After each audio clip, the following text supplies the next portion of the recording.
आपसे हम सभी रूबरू हो रहे हैं।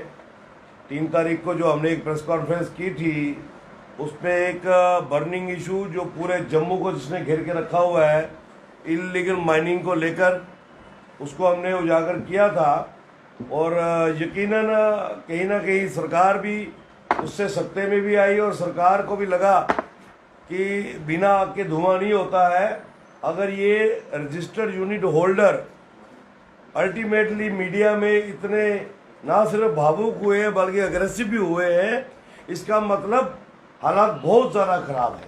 और रिवर तवी को लेकर अक्सर हम लड़ाई लड़ते रहे हैं कि जो ऑनरेबल हाई कोर्ट ने माइनिंग को स्टे किया है वो गवर्नमेंट को स्टे वकेट कराना चाहिए, क्योंकि ये रिवर तवी कईयों घरों की रोजी रोटी होने के साथ साथ सरकार का भी एक बहुत बड़ा साधन है। ये नेचुरल बेड मटीरियल है और गवर्नमेंट का ये रिसोर्स है, ये मेरा या आपका रिसोर्स नहीं है। गवर्नमेंट उसको आउटसोर्स करती है, उससे कईयों घरों की रोजी रोटी चलती है। लेकिन बदकिस्मती ये रही कि ऑनरेबल हाई कोर्ट की नज़रों में वो फाइलों में बंद है और सरेआम उसमें माइनिंग चलती है। और उसे अपनी माइनिंग की चोरी को छुपाने के लिए सरकार के चंद महानुभावों ने हम यूनिट होल्डर्स को बलि का बकरा बनाया। विशेष करके तवी के अंदर जो 14 स्टोन क्रशर्स हैं और जो बजालता बेल्ट में 8 स्टोन क्रशर्स हैं, अननेसेसरली हमें हरास किया गया। और पिछले तकरीबन 10 महीने से एक हंसती खेलती इंडस्ट्री, एक ऐसी इंडस्ट्री जिससे कईयों घरों की रोजी रोटी जुड़ी हुई थी, कईयों घरों का संसाधन हम लोग जुटाते थे, उसको बिल्कुल ब्लैंकेट बैन बंद करके सील करके रख दिया है। जो हमारी पीड़ा में जैसे अग्नि में तेल का और घी का काम उस सील ने किया है। हम सरकार का भी शुक्रिया करेंगे कि हमारी उस प्रेस कॉन्फ्रेंस के बाद कहीं ना कहीं सरकार जागी और 4 तारीख को सरकार ने इस इलीगल माइनिंग को स्क्रूटनाइज करने के लिए और अब तक जो चोरियां हुई हैं उसको बाहर निकालने के लिए कि सरकार के घर में तो पैसा कोई नहीं आया और माल सरकार का सारा बिक गया, उसके लिए एक बहुत ही अच्छी 4 मेंबर्स की कमेटी बनाई है, हेडेड बाय श्रीमान ओपी भगत जी, जो हमारे डायरेक्टर जियोलॉजी माइनिंग है और बहुत ही काबिल अफसर हैं। उनके साथ श्रीमान आरसी कोतवाल जी जो डायरेक्टर फाइनेंस हैं, श्रीमान डॉक्टर राजकुमार जी जो डिप्टी डायरेक्टर जियोलॉजी माइनिंग है, और श्रीमान रमेश गंडोत्रा जी जो ऑलरेडी जियोलॉजी माइनिंग में अपने जीवन के पिछले 25-30 वर्षों का तजुर्बा लेके काम कर रहे हैं। ये हमें बड़ा अच्छा लगा कि माइनिंग को भी और हमारी स्टोन क्रशिंग इंडस्ट्री को भी बिल्कुल एक नेशनलाइज करने के लिए ये कमेटी बनी है।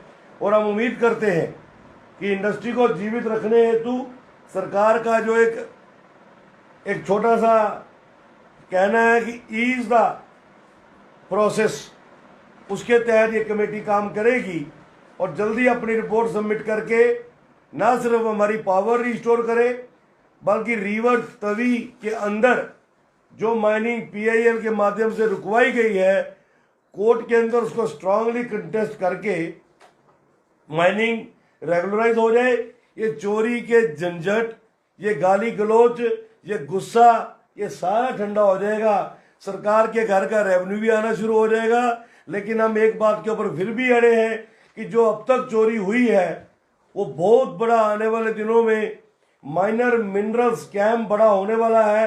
सरकार उसकी सीबीआई इंक्वायरी करवाए कि वो माल कैसे बिका, किसने बेचा, कहाँ कंज्यूम हुआ।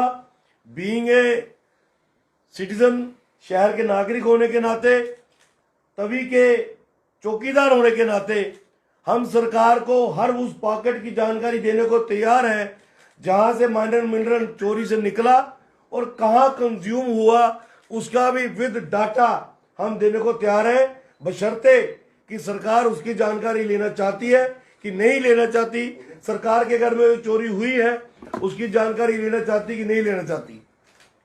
मित्रों, हमने उस दिन जो जियोलॉजी माइनिंग डिपार्टमेंट के हमारे डीएमओ जम्मू पे एलिगेशंस लगाए थे, उन एलिगेशंस को ऑथेंटिकेट किया हमारी ऑनरेबल हाई कोर्ट ने, जस्टिफाई किया हमारे साथ, हमें इंसाफ दिया कि हम जो लड़ाई लड़ रहे हैं एक तो हमारी यूनिट इंडस्ट्री को बंद कर रखा है 10 महीने से। एक इंडस्ट्री खास करके स्टोन क्रशर वाला अगर किसी भी कारण से 1 महीना भी बंद रहता है बिना प्रोडक्शन के, बिना सेल के, उसको 4 से 5 लाख रुपया स्टेशनरी खर्चा पड़ता है यूनिट होल्डर को। तो 10 महीने से हम बंद थे तो तकरीबन 50 लाख रुपया हमारे ऊपर बर्डन पड़ गया। उसके ऊपर हमारे श्रीमान अंकुर सचदेवा जी ने पहले फरवरी में एक फटका दिया जो नाजायज था। अभी उसका हम दुखड़ा सरकार के आगे और ऑनरेबल कोर्ट में रो रहे थे और उसको सेटिस्फाई करने का प्रयास कर रहे थे। तो 27 अप्रैल को एक एक फटका और दे दिया, किसी को 90 लाख, किसी को 75 लाख, किसी को 1 करोड़, किसी को 1.25 करोड़, जो हमारे आपे से बाहर था, जिसके कारण हम 3 तारीख को हम अपना आपा भी खो बैठे और गुस्से में आकर बहुत कुछ हमें बोलना भी पड़ गया अपनी डिफेंस में। लेकिन कहीं पर भी वो किसी को हर्ट करने के लिए नहीं था।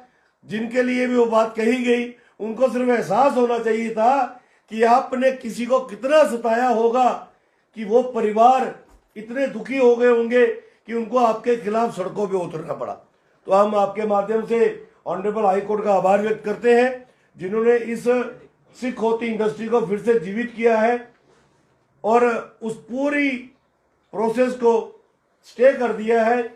मैं ज़रूर चाहूँगा कि जो हमारे लॉयर्स डिपार्टमेंट ऑफ ज्योलॉजी माइनिंग को कोर्ट में रिप्रेजेंट कर रहे हैं वो ऑनरेबल कोर्ट के उस वर्जन का ऑनर करे और ऑनरेबल कोर्ट को ज़रूर डिफेंस में लेकर ये बात अगली तारीख पे रखें कि जनाब इस स्टे को कंटिन्यू कीजिए या फिर इस ऑर्डर को आप क्वैश कर दीजिए। मित्रों, इस माइनिंग के दौरान, इलीगल माइनिंग के दौरान हमने आपसे कहा था कि डीएमओ साहिबान कुछ भी अकेले नहीं कर रहे हैं, उसके पीछे बहुत बड़ी कोई ताकत है। वो बड़ा ही सीधा साधा सरल सा बच्चा है और मुझे लगता है कि उसकी बॉडी को देख के तो दूसरे को लगता ही नहीं होगा कि ये किसी न किसी तरीके से कहीं तानाशाही कर सकता होगा। लेकिन उसके पार्ट में सबसे बड़ी नालायकी जो हमें लगती है वो ये कि बीइंग ए डीएमओ उसको अपना एयर कंडीशन ऑफिस और अपनी एयर कंडीशन गाड़ी, इन 2 कामों के अलावा वो कुछ नहीं करता है। जबकि मैं भी इस इंडस्ट्री से जुड़ा हूं, पिछले 25 वर्षों से हम सभी जुड़े हुए हैं और 10 डीएमओ के साथ हमने काम किया है। डीएमओ को अपने इलाके में होना होता है, जो उसके पास इलाका होता है, दिन रात की रखवाली उस प्रोडक्ट की करनी पड़ती है, माइनर मिनरल की, जिसके लिए उसको माइनिंग अफसर लगाया होता है। लेकिन हमें अफसोस लगता है कि हमारे डीएमओ भाई साहब अधिकतर समय अपना मोबाइल पे या अपने एयर कंडीशन ऑफिस पे या गाड़ी में लगाते हैं। हाँ, उनकी सहायता उनके 2 सहायक बड़े अच्छे तरीके से करते हैं। जैसे मैंने आपको पिछली बार बताया था, श्रीमान भारत भूषण जी जो सेक्शन अफसर है और श्रीमान भानु प्रताप जी जो उनके गाड़ी का जो उनकी गाड़ी चलाते हैं, इन्होंने एरिया बांटा हुआ है। भानु प्रताप जी जो अखनूर एरिया से गुराई करते हैं, उसका एक सबूत हमारे हाथ आया है कि स्टोन क्रशर वाले से जबरदस्ती पैसा जब लेते हैं तो कैसे लेते हैं। हमारे किसी एक यूनिट होल्डर को एक बार उन्होंने इतना तंग किया कि मुझे आज ही पैसा चाहिए। उन्होंने कहा मेरा काम नहीं चल रहा, अभी पैसे नहीं है। उन्होंने बोला कुछ भी करके मेरे खाते में डालो। सरकारी कर्मचारी के खाते में जब कोई पैसे डालता है तो मित्रों आपसे कुछ छुपा नहीं है। ये देखिए भानु प्रताप सिंह के अकाउंट की स्टेटमेंट, 25,000 रुपया एक यूनिट होल्डर को उसके अकाउंट में डालना पड़ा।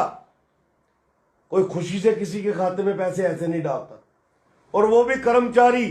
रैंक देखो उसका क्या है, ड्राइवर, डीएमओ का ड्राइवर। वो कहीं कमिश्नर सेक्रेटरी का ड्राइवर होता तो हमें लगता था कि भैया अप्रोच वाला आदमी है। एक डीएमओ का ड्राइवर क्रशर वाले से अपने खाते में पैसे मंगवा रहा है। अब आप इसको कैसे गवर्नमेंट तक पहुंचाते हैं, क्योंकि आईना आपने दिखाना होता है, वो आपका काम है।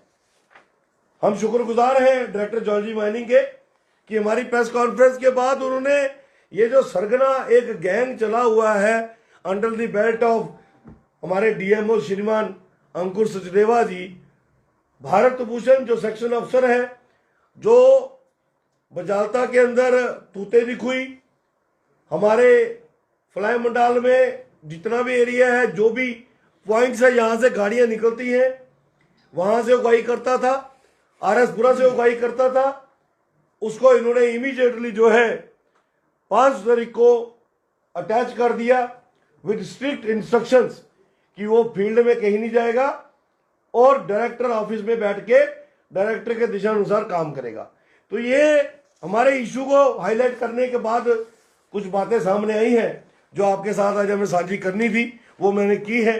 इसके अलावा हम अपनी लड़ाई सिर्फ स्टोन क्रशर्स वाले ही नहीं, इलीगल माइनिंग के खिलाफ जो लड़ाई है वो हम जारी रखेंगे तब तक जब तक तवी को पूरा रैशनलाइज करके ओपनली खोल नहीं दिया जाता, हर परिवार के लिए, हर ट्रॉली वाले के लिए, हर टिप्पर वाले के लिए, यहां तक कि हर घोड़े और खच्चर वाले के लिए भी।